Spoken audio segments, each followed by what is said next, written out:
Hello and welcome, everyone, to Good Old Rocky Talk, a Vols Society podcast. I'm your host, Brad, here with my partners, the Davids. We're glad you're listening wherever you are.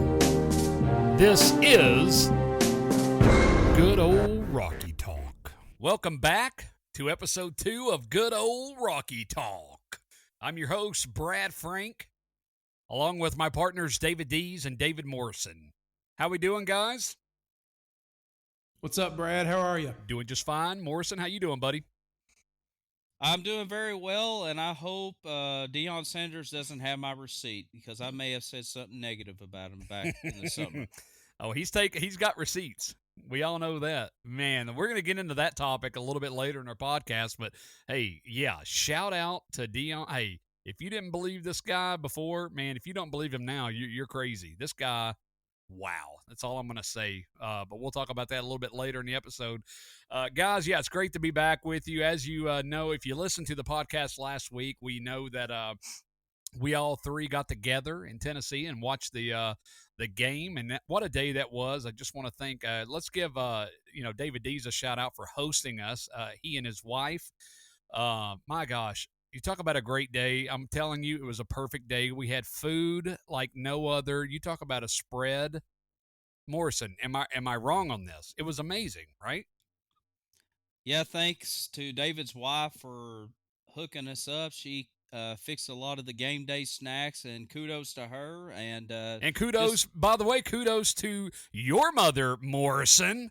Yeah, Miss Lynn. Lynn, if you're listening, shout out to you. She made desserts for us that we didn't even know about, and they were a huge hit at the get-together. So shout out to Lynn, shout out to Katie. I mean, I tell you, again, awesome day. It was great to celebrate that win with you guys. Just an awesome day. I wish we could do it more often, but yeah. Anyways, well, hey, let's get started, guys. Let's talk about what's going on this week and in the game coming up this Saturday against Austin Peay. So we're back in Neyland Stadium this Saturday, which is very exciting. You got your fans; they get to experience all of the traditions that game day has to offer in Knoxville. And listen, if I may, real quick, guys, before we get started here, one of the traditions that I personally will always miss is from the late Bobby Denton. And it went a little something like this, if I may. It's football time in Tennessee.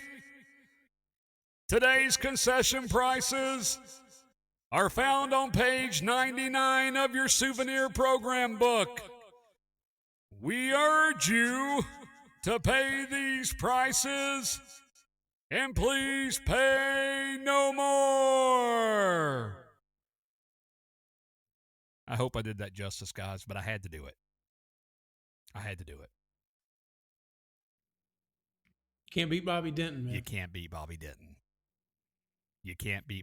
And now that I have these awesome sound effects and like effects on my mixing board this year, I have to have a little fun. So anyways, if you're listening and you're a Tennessee fan, you know exactly who that guy was. And my God, you'd love to hear it every time. All right, guys. So Vols won. And our Vols Society Facebook page now has over 41,000 followers. I'm a pretty happy guy right now. 41,000 followers. Is that not amazing? Just thank you to our Vol Society fans just for continuing to spread the word of Vol Society across our Facebook page, and just thousands and thousands and thousands of shares and likes and reactions and comments. And even some of our posts have reached out to fellow VFLs and legends, and it just flatters us when we see them not only with our VFLs but even to our regular fans and radio stations and just different media platforms. We're just totally grateful for all of you. Yeah, we love you guys, and we would not be here without you guys. So thank you once again. 41,000 and growing. All right, guys, let's go to our first segment today. Recapping the Tennessee-Virginia game. Well, we all know we We won that game pretty good, 49-13. The Vols win. Let's recap that game real quick. I'll start with a little bit of information here, some stats, and then Morrison, Dees, I want to hear from you.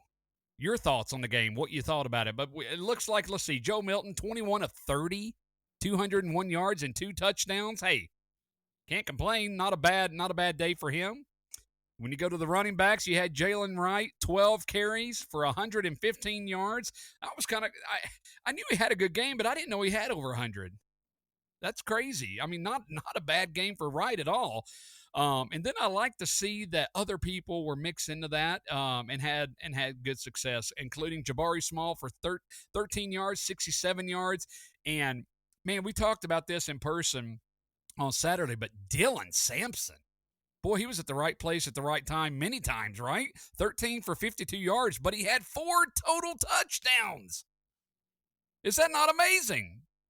Yeah, he just had a fantastic game. The opening drive got the that opening touchdown from Joe Milton out of the flat, and then it just kind of like I said, the running game, 287 yards rushing for the Vols, and it's you mentioned Jalen Wright just quietly went over 115. It was just that offensive line just really kept pushing throughout the entire game and just racking up yards every play.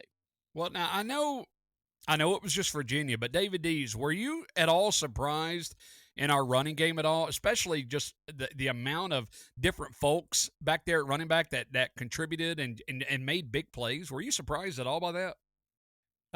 This coaching staff's usually gone with two backs, and so it was really cool to see all three backs get significant touches this week with Dylan Sampson, Jabari Small, and Jalen Wright. And then knowing that they've got other capable people back there, another popular name is Cam Seldon as a freshman. Yeah. I think he'll get some carries as the year increases.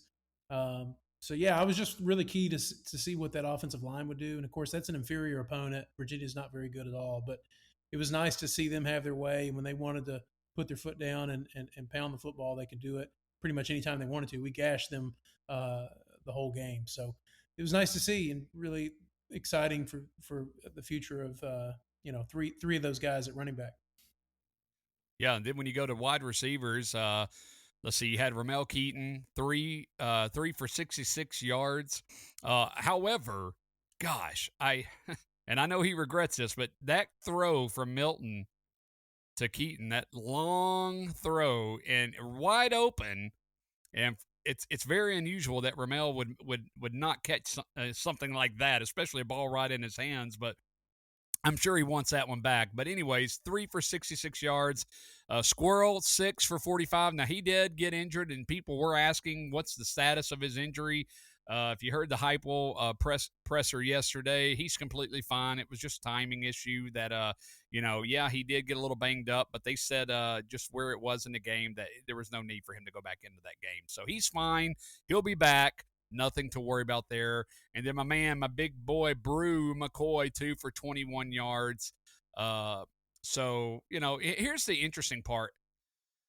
You look at those numbers, and I don't know if you guys think differently than me, but, you look at our offense last year. I mean, we were just studs, right? Throwing the ball deep, wide receivers just having hundreds of yards. And that really didn't happen in that game Saturday. Were you guys shocked about that as I was, or what are your thoughts on that? I thought that Virginia had a similar game plan as to, I believe it was who did we play last year, first game of the season? It was Bowling Green 2 years ago. Who did we play last Ball year? State.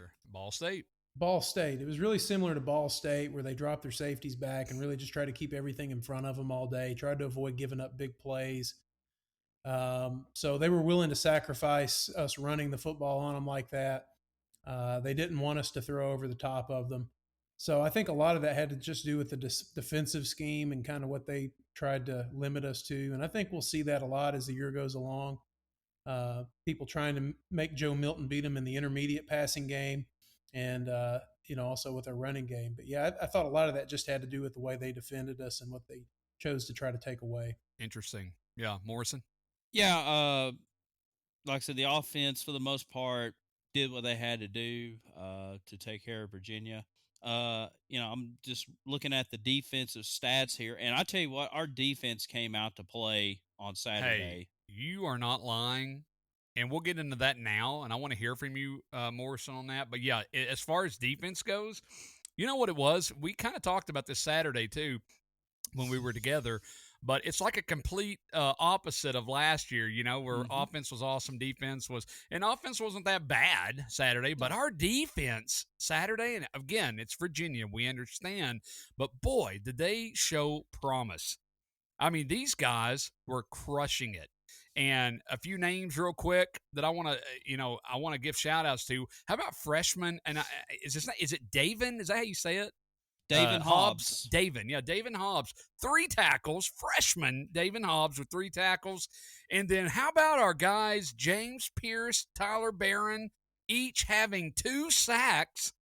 And then don't forget our boy Aaron Carter, who David D's highlighted last week with 2 tackles. I mean, what a performance our defense put on last week, right?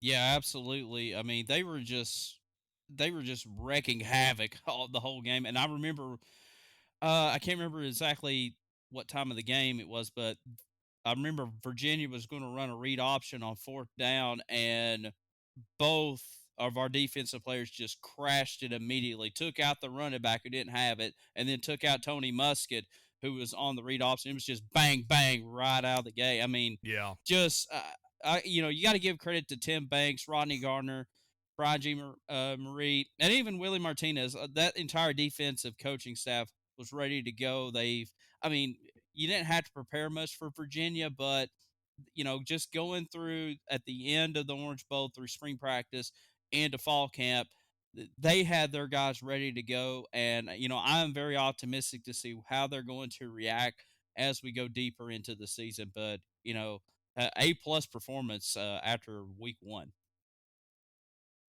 Yeah, absolutely. Deez, do you have anything you want to add to the defense? I think it was a great performance. It was great to see those guys flash. James Pierce, in particular, Yeah. but so many of those guys that played really well. I'll say this, and we all know it. Virginia is Yeah. awful. They're probably the worst team we'll see on our schedule, other than maybe Austin P. This team we're going to see in here Saturday. I watched UConn play last week. They were better. Um, it's a really bad football team. However, you did went out and took care of business, and you did what you were supposed to do if you're Tennessee, and just really a lot to be encouraged by. 499 total yards for us versus 201 total yards for Virginia. If the 2 rooms for improvement as far as what I saw. Joe Milton had a drive or 2 there where he looked really off. Yep. Got to clean that Yep. up. And then obviously the punting game we talked God. about. Jackson Ross in his debut as Tennessee's punter. Not a great start. Seemed like he settled in. A little bit in the second half. He started to do a little bit better. But he had those first couple of punts were very rough. And what I saw, and Morrison, you're the stats guy, but correct me if I'm wrong. But I think he had 5 punts for an average of 35 yards. Hey, That's Yeah, right. guys, I'm five tell you, punts, 170 for 179 yards, which averaged out 35.8. 35.8 yards. He did hit a 50-yarder punt towards the end of the game, but yeah, the first 2 was like 17 yards and 25 yards, and That can't happen. no, Now, it can against a Virginia, yeah, but when you get into SEC, and here's the thing, guys, I'm not bashing the guy. He's a freshman. This is his first time playing American football, yeah, right? He's a rugby guy, Australian. But, he gets a mulligan for this game. he gets a mulligan for this game, but let's just say this. He's got to clean it up, and I'm sure they're going to work with him on that because when you start getting into SEC play, I mean, you can't have these 17-yard kicks. I mean, it's just not – I mean, you can blindfold me, and I can punt it 50 yards right now. And they're going to see Austin P Saturday. I doubt there's going to be many opportunities to punt. So the next time he's going to get significant opportunities is in the swamp. So he's got to clean that up between now and then. No question. Anything else on defense, guys? Nope. Okay. No, I just was thrilled to see it. And, we'd heard all year and thought all year. We assumed the defense is going to be much better. And after 1 week, I still feel good about that assumption. Yep. Agree. All right, let's go to our next segment, guys. What did we learn this past week in college football? Well, He coming. He coming. he coming. Oh, he coming. Woo! Hey, yeah. Hey, this is probably the biggest story. I think it's the biggest story in all of college football this past week. But yes, that Colorado win against TCU. Talk about an upset. Hey, guys, is Deion Sanders the real guy or is he the real guy? Come on. And it's not who they beat or any of that. It's the fact that they won one game last year, completely overhauled their roster, 75 new players. This is the first time we've seen the transfer portal operate at this level. Like, this is significant. This is groundbreaking for the sport. And it's a big deal for everybody needs to take notice. Even Tennessee, you're going to have to be serious in playing in the transfer portal if you're going to have success as a program. And to see what he's able to do overnight, seemingly, is incredible. And I think a lot of people are going to be watching that game Saturday with Colorado and Nebraska to see if they can follow I'll it up be 2 watching. weeks in a row. I'll be watching. Hey, and Shedeur Sanders, his son, I mean, just incredible. Travis Hunter, just incredible. What? Not even just the best story of the week. That's one of the best stories in sports in a long, long time. And I'm curious to see how it continues to play out. Without question, you're right. And you just mentioned Deion's son. Yeah, threw for over 500 yards. I heard I think I was talking about this with one of you earlier today. Might have been D's. I'm not sure, but I was watching an interview. I don't know who the guy was, but he's someone up there who knows very close to a lot of NFL execs, and he made the call and was saying like, "Am I crazy, or is this guy, this QB for Colorado, Deion's son, is this guy like NFL, like, first round pick, like draft?" And two execs in the NFL were like, "Yeah, no question." I mean, this is crazy. This is crazy. So I'll be watching that game for sure against Nebraska. And you know what? Man, I don't know. That's going to be a game. I think Colorado can do it. You never know.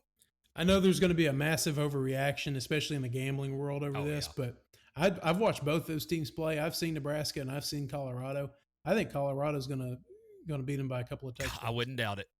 I wouldn't doubt it at all. Yeah. And I don't think who's the coach in Nebraska now? Matt Rule. Your former Panthers coach. Yeah, former Panthers coach. And those Nebraska fans are not going to handle that well. No, they're not. They're not going to handle it well at all. I mean, you see the tweet after the game from Travis Etienne, whose brother is the sophomore running back at Florida, who's a superstar. And he says maybe the tweet had something to do with maybe brother should go transfer to Colorado and play for Prime. Those Florida people are not going to like seeing that. Woo-wee. No. And that's just, he's got everybody on notice, man. Everybody on notice. If you're unhappy in your situation, you're going to very strongly consider going out there and playing for Deion. Yeah. And one final thing to wrap up on Coach Prime. You need these personalities in college football.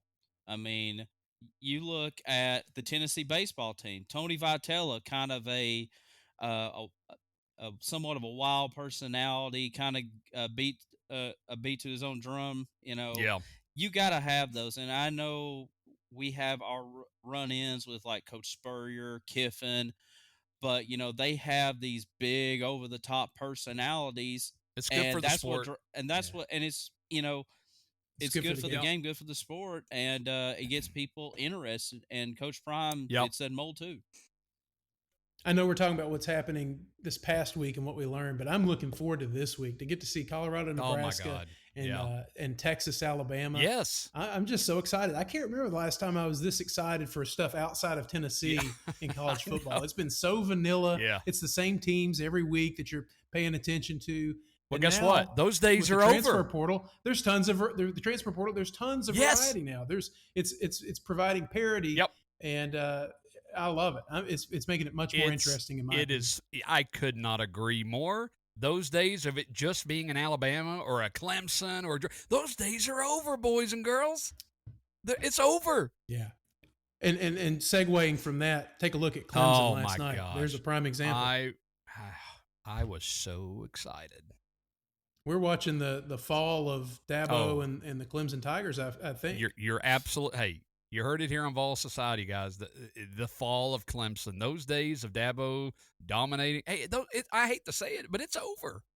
It's over. Yeah. I mean, hey, I congrats can't to see him beating Florida State. no, congrats to Duke. I mean, and here's the thing: like I am shocked about that win. It's not only just the win, but how they won, 28-7.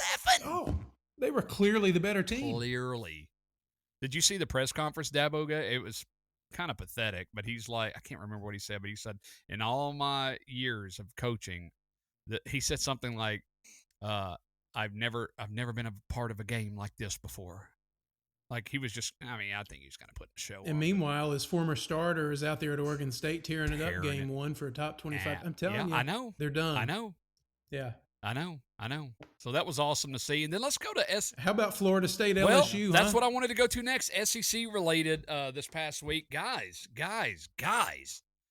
LSU gets beat by FSU, and they got creamed. And one thing, I'm very glad they got beat because, first of all, Brian Kelly, that idiot, a week ago, ran his mouth. I'm sure you all saw, saying what were the words exactly? He might have said something like, "We're going to beat the hell out of Florida State." Yeah, that was smart, wasn't it? That was smart to say. No, quite opposite happened.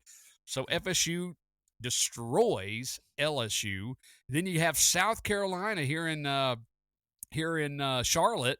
They get destroyed by North Carolina.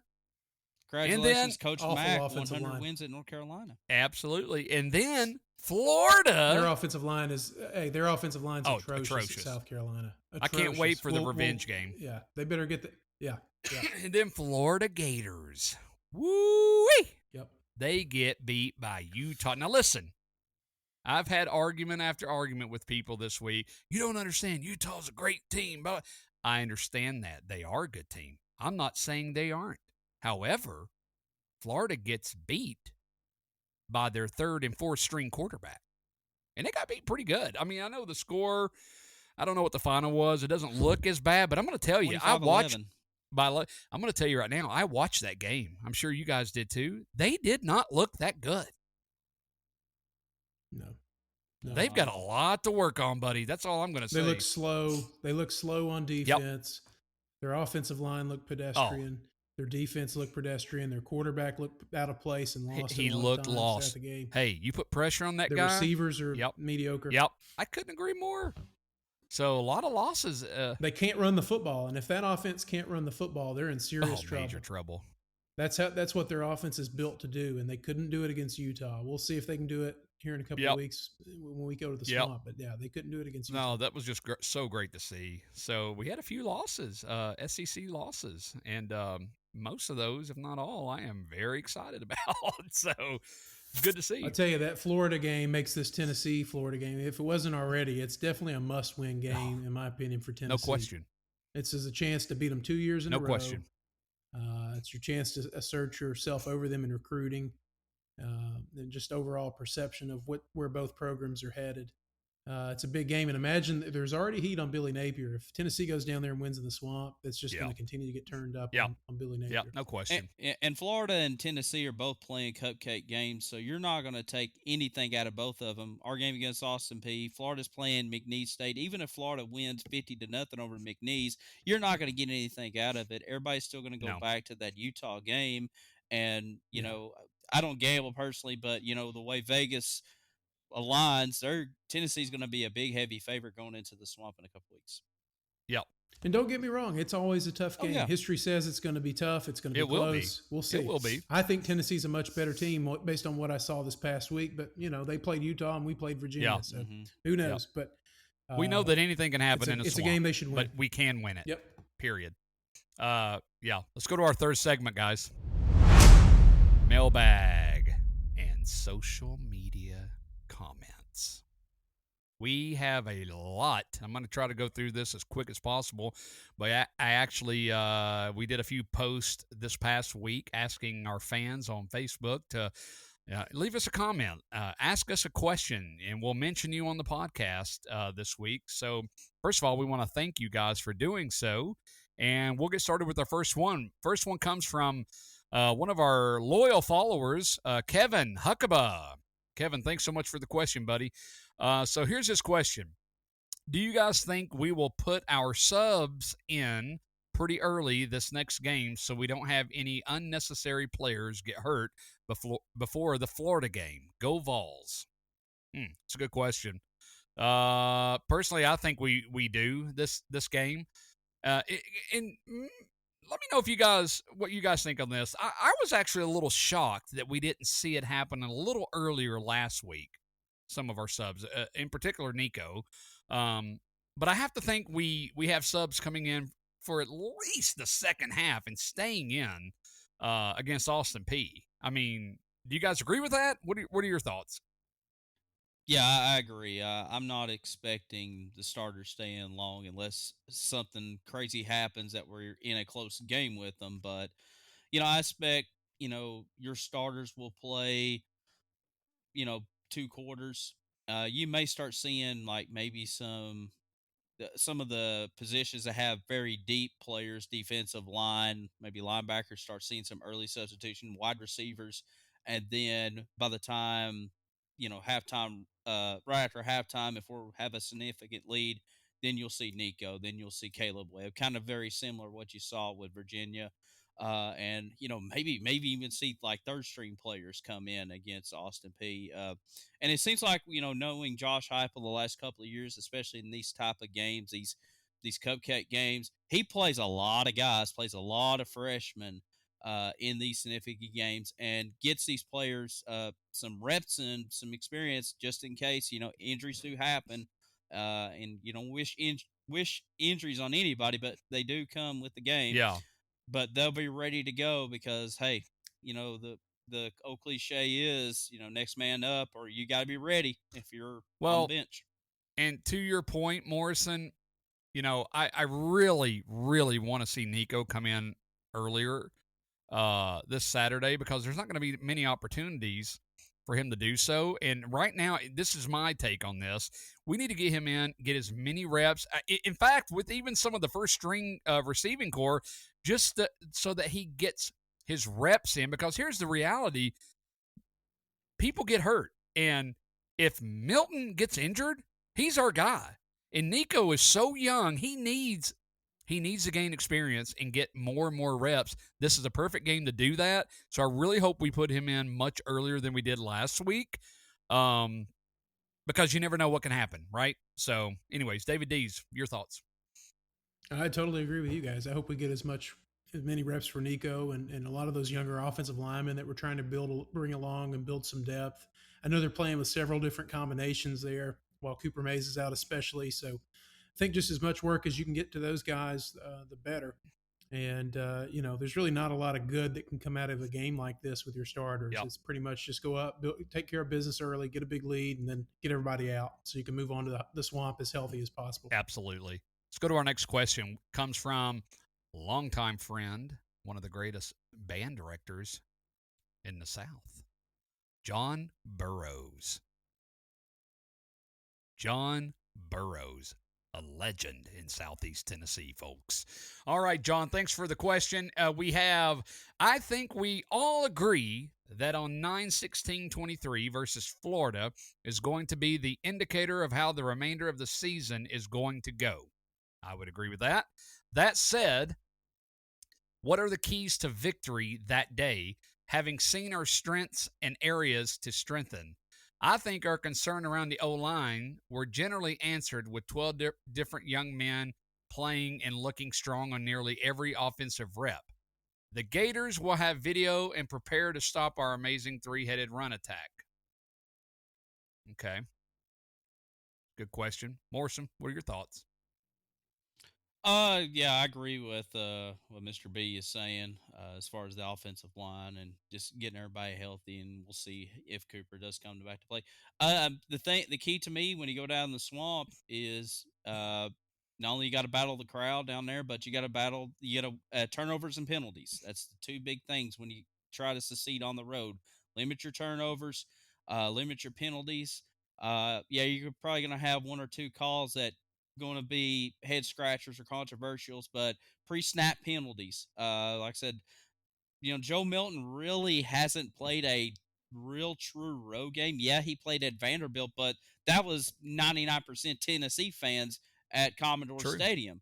You're This true. is Yep. true. Joe Milton's first true road game. I mean, yeah, he's played some, I guess, some games in the Big Ten, but still, uh, being in a hostile environment, he's got to get his guys ready. He got a lot of young offensive linemen. He needs to make sure those guys are ready. Nobody jump off sides early on, Yeah. and just still read his routes. But to me, that's the two big things: winning on the road, penalties, Yeah. turnovers. Um, because once that momentum swings, it's hard to catch back up with it. David D's keys to victory at the Swamp.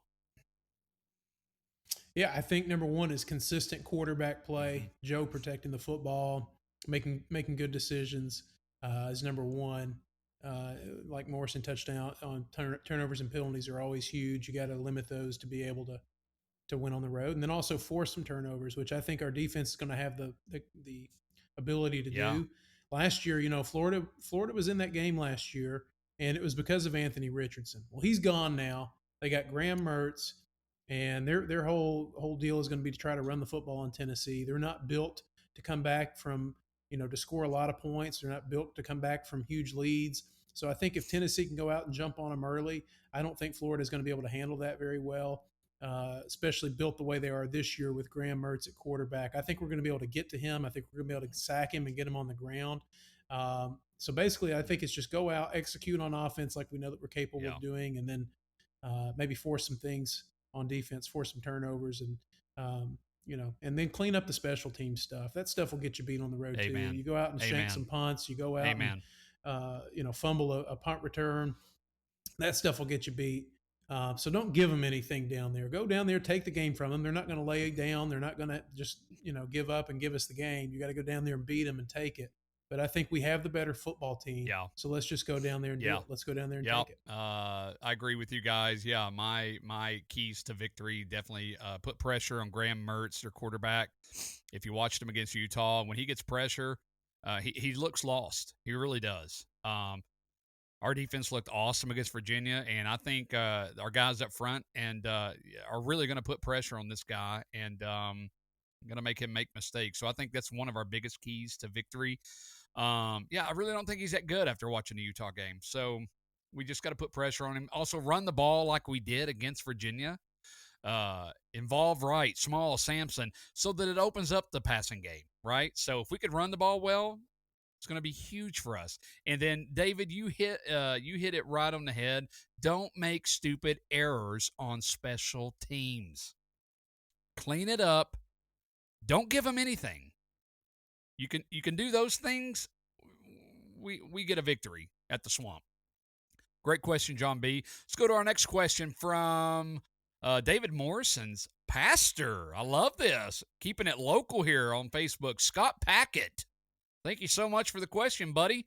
We've got, let's see what he says here. Since we didn't get to see a lot of our secondary on Saturday, do you guys think we will see improvement there from last season? Also, do you think that Milton will be able to mentally rebound on the next snap following a bad throw? It seemed like he was a little rattled after the drop pass by Keaton, and that will play well against SEC teams. On a positive note, that combo of Pierce and Barron is exhilarating to watch. Awesome question. I'll let Morrison take this. Have the honor to answer Pastor Scott's question there. Yeah. Yeah, as far as the secondary goes, we didn't get to see a lot of it Saturday just because our front seven was just getting all over Tony Muskett. I think, probably where you're honestly, Pastor Scott, where you can probably see if their secondaries improve is maybe, I mean, probably against Florida with Graham Mertz. I mean, for some reason he got 333 yards passing, which I still have no idea how he got that because it didn't look like it to me. But probably when you get to like UTSA and when you go up against Frank Harris, and that's the fourth game of the year, and then probably deeper into conference play, I don't expect to see probably much of it. Although I do want to see our secondary really go against these Austin P receivers, against these Florida receivers, and like I said, force some turnovers. We didn't like I said, we didn't really get to see it. I think we will. I I kind of like what I saw with Gay Judy Lawley, the transfer from BYU. I thought he looked fairly well. Um, I also interested to see what Danico Slaughter can do going down the pipe. I think he can uh, bring some bring some good play down the road. Uh, and then as far as Joe Milton goes, yeah, I like I said, I think Milton is a smart cat. I think he's once he gets acclimated, he can really okay, I had a bad play right there. I need to make this Yeah. adjustment, or even maybe talk to Coach Hype, maybe talk to Coach Hazel, and also and then the thing is with Joe Milton, like same thing with Hendon Hooker talking to Joe Milton last year. Milton has really took on a leadership role, mentoring Nico, mentoring Gaston Moore. So Yeah. I don't expect to see too much trouble out of that. I agree with you, Morrison. I think Milton's going to be just fine. He was a little shaky there for a series or two, but overall he got it together and did very well. So I really don't have any concerns at this point. But those great question indeed. Um, let's want to do something a little different, guys. Let's take a little break here, and I want to share a few of our posts from our Facebook page. So I did let me pull this up here. If you're watching, you will be able to see this. Let me do this real quick. And I just want to go through this. I want to highlight some of our fans here real quick, guys. So I did a post on Saturday. Share your game day photos in the comments section. We want to see how you celebrated the day. Now, if you look here, you see a photo that I took personally of the wonderful food that David's wife, Katie, provided for us, and it was amazing, as we talked about earlier. But I was curious, what were fans of ours at Vols Society on our Facebook page? What were they doing? And I just want to highlight a few of these. The first one, I got to say this name because it's hilarious and I love it. The first one comes to us, guys, from Two Hags and a Hoe. Two Hags and a Hoe. That's an interesting name, but all right. Thanks for following Vol Society. And they uploaded a picture of their dog wearing a Tennessee jersey. How cute is that? Thank you, Two Hags and a Hoe. I love the name, by the way. Which one's the hose? My question. You have to let us know. Which one's the hoe? Let us know. Then we're going to go down. Now, look at this. Caitlin Day. Shout out to Caitlin Day saying, "Go Big Orange," and sends a picture from the game in the corner of the end zone showing the power T of the marching band. Awesome. Love it. Then we go to Shelly. I'm going to butcher this last name. Benet, maybe? Shelly Benet sends a photo of her screen. Looks like from her living room. She's got a huge setup going on there, a huge screen projecting the game. That's how you do it. And then let's go to Abby Lane Pankey, Pankey, if I'm saying that wrong, I'm sorry. A picture with her kids. How adorable is that? Saying, "We decorated for fall and we watched the Vols play." That is awesome. Sarah Beth McPherson Haven. I love this one. She writes, "My future daughter-in-law's first game. Love it." And they're at the game together. How cool is that? Let's give a shout out to Osme Enche Barrios. I love this comment. I love the honesty here. So I worked last night. I took a power nap. I got up at 11:30. Mom made me brunch, gravy and biscuits, bacon and eggs and hash browns. Not football food at all, but next week will be tacos. Love it. Chip Lynn, love the photo. They're at the game. Terry Reeves Sr. looks like he's on the 50-yard line, taking a photo of the game. And then Robert Carricker, love the photo, Robert, of your little one watching the game. I'm talking a little one, looks maybe 3 or 4 years old, sitting in front of the TV watching them. That's how you do it. You train them early, and that's what I like to see. And then there were so many more. I'd love to give everyone a shout out, but there's just not enough time. Stacy Cronrath uploads a photo of Memphis ribs and smoked baked beans with corn on the cob. I mean, guys, does it get any better? Does it get any better than that? I mean, that's what football is all about. Am I right? Morrison, I mean, come on. It's the best time of the year. Food, football, fellowship, and fun. Woo! I That's it. love it. I love it. No, that's fantastic. Guys, thank you so much for doing that. Like I said, I wish I could give everyone a shout out, but I wanted to highlight a few of those. Let's go back. Let's go back to a couple more questions before we move on to our final segment. This one comes from Curtis from Wears Valley. Wears Valley, Tennessee. He asked on Facebook, do you think the SEC is down this year? Oh, I can see why you might think that, Curtis. David Dees, is the SEC down this year? Uh, I don't know if they're down. I think you'll see, your typical suspects at the top: your Alabama, your Georgias, and your Tennessees. But I think I think the big thing to point to this year is that so many quarterback situations were unknown coming into this season. And I look at like a lot of what South Carolina lost on the offensive line from last year. I knew that was going to be a problem for them, and that showed up big time in week one. So they're hurting there. Same for LSU. Look at what Tennessee did to them last year. We saw it firsthand when Tennessee went down to Baton Rouge and really got to the quarterback and was in the backfield a lot on defense that day. I don't think their offensive line's very good, and that showed up against Florida State. Yeah. And then the other one was who? Who else lost? Is that it?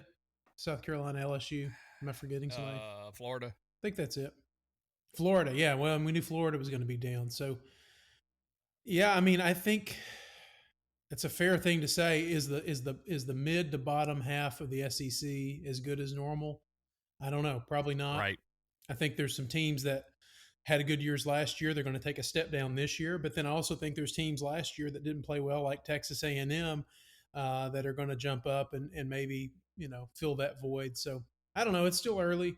But definitely, if I was a South Carolina or an LSU fan right now, or a Florida fan for that matter, I would be very concerned. Absolutely. Absolutely. And I saw an awesome statistic earlier today. It said that, what was it? It said something like along the lines of, in the history, I think I read this right. I could be butchering this, but I hope I'm not. Any team that has started the season 0-1 has never made it to the national championship. Boom.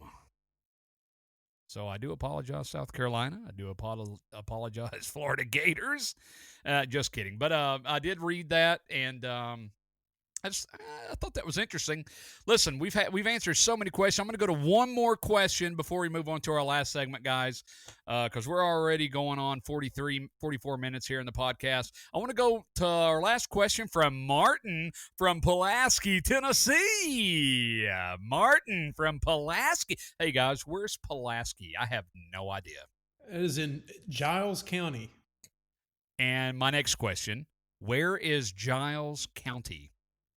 I think it's like south of Nashville. Maybe it's kind of mid-state, but lower mid-state. Okay. I think Cool. that I know. I do know this. It's the home of Tyler Smith, former Tennessee basketball player. Cool. I think isn't Doug Furnace from there too? He may be. Wow. He may be. Awesome. Awesome. Well, Wrestling Martin, tie-in thanks for. you. There you go. Martin, thanks for the question. He asked, do you think the O-line is going to be able to hold up this season? Well, it's a great question, and I can see why you would ask that. Personally, I still have concerns there. How do I put this? I still have concerns, but the truth is I don't know yet. Let's get Cooper Mays healthy. Let's have the other guys settle into place this coming week, and let's get ready for that Florida game. And I promise you this, you're going to know more come that Florida game. Right now, I just think it's too early to tell, but I mean, that's just my opinion. Guys, what do you think? I'd say Tennessee's, just like anybody else, is an injury or two away from really being in a world of trouble. Assuming they stay healthy, you get Cooper Mays back. I think that they're going to be able to make it and hold up, barring any injuries.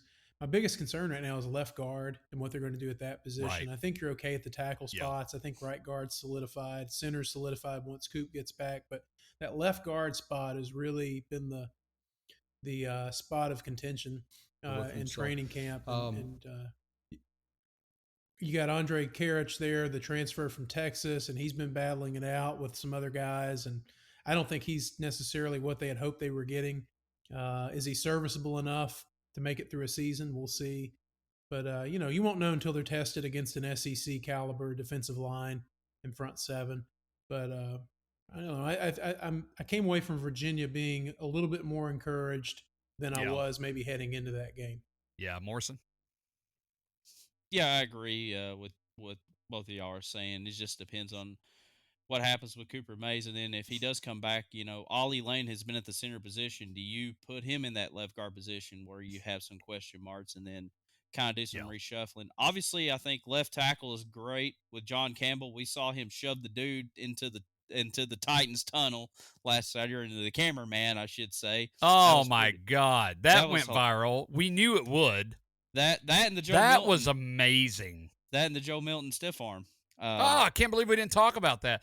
And I saw where who was it? I was watching one of the coaches. I think it was Housel. He said they asked him about that. What are your thoughts on the Joe Milton stiff arm? And he goes, I think it shows you. He basically said something like, I think it shows you how strong Joe Milton really is. Yeah. But he said, and I thought this was interesting. And you know what? I think going back, I would agree with this. He said, what I would say to that also is, if Joe Milton didn't stutter and wait to do the stiff arm, and if he would have just done it upon contact, like you know what I'm saying, immediately, he said, I think he goes for a touchdown.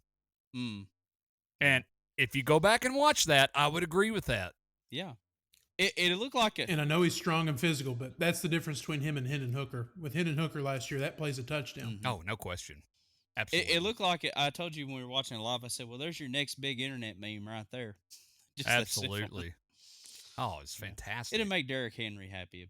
It's fantastic. Absolutely. All right, guys, let's go on to our final segment for the day. Thoughts on the Austin Peay game and score predictions. All right, guys, it's going to be a special day on Rocky Top. Not only is it our first game at Neyland Stadium of the year, okay, but they're also going to honor Condredge Holloway, which is awesome. And during Monday's press conference, if you didn't get a chance to hear it, Josh Heupel, he actually had a few words about it. So let's listen to what he had to say about this coming Saturday and honoring one of the greats, Condredge Holloway. Saturday's unique opportunity, celebrating a 51-year anniversary of Condredge Holloway, first black quarterback in this league. Pretty special opportunity to honor a great legacy, somebody that meant so much through who he is, his character, how he handled himself here, and post-playing career as well, and the legacy that he's left behind. Like all the guys that have statues and are honored outside of our stadium, it's an awesome way to honor their legacy. Smoky grays will be worn in a pattern that were similar to a uniform that he wore while he was here. Smokies are something that our players and recruits get excited about, and hopefully our fan base does too. So look forward to seeing 102,000 of our closest friends here on Saturday evening for our program. It's been a long time since we've been inside that stadium with our fans, and look forward to that. For a lot of our guys, it's the first opportunity. Closest friends. God, don't you love Josh Heupel? He considers us close friends, all 102,000. What a man. I love that guy. Hey, but listen, it's awesome that we're going to honor this guy. I'm excited we're doing that. And real quick, let's talk about it. We're doing the, as Heupel just mentioned, the alternate jerseys, the grays. Boy, it seems like every time this comes up in discussion, and it becomes just a heated discussion. Is it just me, or can we just let it go? Let the players, whether you like the uniforms or not, it's one game. Am I overreacting, guys? I'm Mr. Anti-Smoky Gray. Oh, no, David. Come on. It would not bother me at all. it would not bother me at all if they never wore them again. I do like this uniform. If anybody's seen it at home, the Condridge Holloway era, Yeah. they didn't wear gray jerseys then. It was more of a orange and white thing. I like those. I like the style of the uniform. I'm just not the gray. I could take them or leave them. A lot of people like them. That's fine. I'm not saying they shouldn't wear Yeah. them. I'm like you. Whatever the kids like, let them wear it. But me personally, when I first saw those, I thought they were ugly. Yeah. But when you know the story I- and the behind it, like, yeah, I was the same way. The story helps. I've warmed up to them a Yep. little bit, but Yep. I hate opening the season up at home without wearing like the traditional orange and white. That's just me. Yeah. But whatever. Teach their own. I can understand that. Morrison, real quick. Yeah, I'm actually kind of pro Smoky Grays. It's all good. I understand the tradition of the orange and white, but like I said, you're dealing with 18 to 22-year-old kids, and even the kids that are coming in and recruiting visits that put on the Tennessee uniform, they either go for the Smoky Grays or they go for the dark mode uniforms, the all black uniforms. It's just kind of the way kids just react to it, and hey, if it brings them to campus and plays for Tennessee, we'll take them as long as they can play good. Absolutely. I Absolutely. love the dark modes. The dark modes are beautiful. They look Oh, great. yeah. Well, they're intimidating. Especially now that they have the black helmet. Oh, on. yeah. But what I always associate the Smoky Grays with is Butch Jones. Oh, 'Cause that's when we wore him for the first please time. don't say that name. And to me, I can't get past Please that. don't say that name. God, please. Well, Please tell me. please don't wear the Smoky Grays, and I won't think about it. Please tell me you saw Lyle Jones. He needed a hug Ooh. bad. He needed a hug, but you God, see the player That's behind him. pitiful, wasn't It's it? pitiful. Patting him on the back. It's okay, Pitiful. coach. Turning purple. It's okay, coach. Yeah, he was turning purple. This guy needs to chillax.